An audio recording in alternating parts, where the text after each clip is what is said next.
Good evening, my name is Kyle's Caller, and this is my video submission for the simulation for homework 9, the third part. The parts that I chose to implement were adding a second item, as well as changing the price of one of my items. So the second item that I chose to add was candy, and I changed the price from gum to 40 cents, and candy is going to be 30 cents. So when I go to my code, this is how it first starts off, creating my entity for vending machine 3. And I have my clock reset, nickels, dime, quarters, and my select value. And then I have my release G for gum and my release C for candy. I started my architecture. I have my state type, which goes from state 0 to state 40 to represent the total number of cents. And then I reset to the initial state. And if I say that the clock has an event, then I will set my current state to the new state.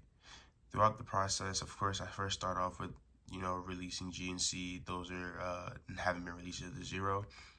So I say when I'm in state 0, my state machine goes from, if it's a nickel, then you go to state 5, else it's a dime, state 10, and a quarter, state 25. Kind of, they move in increments as such. So I guess if you jump around state 10, if you get a nickel, you go to state 15. If you get a dime, you go to state 20. If you get a quarter, state 35, and so on and so forth.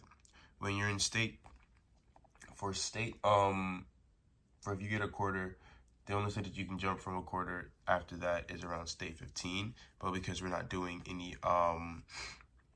change back, it just means once you get to that 40 cent mark, then you will be fine. As right here, I say when I get to state 30 or 30 cents, I'm setting my select value to 1, which means candy will come out. Same thing again when I get to state 40, I'm selecting my select value to be 0, which means that gum will come out. Now for my test bench, I bring in my components from my vending machine and set them to the components of my test bench, my signals. And then of course I start my clock and my reset.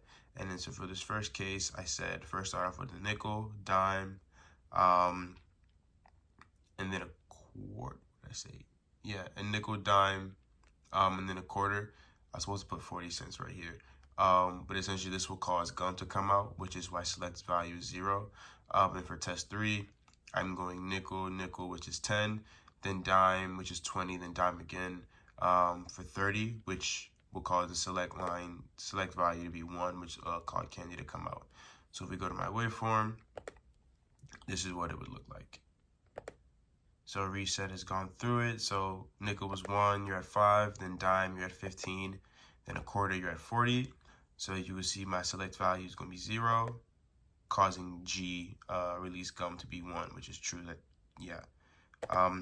Then you go again through it with the nickel, then a nickel again, then you go through with a dime. Now you're at 20, and now you're going to be at 30. So you'll see that select value will go to 1, and causing my release candy to go to 1 as well.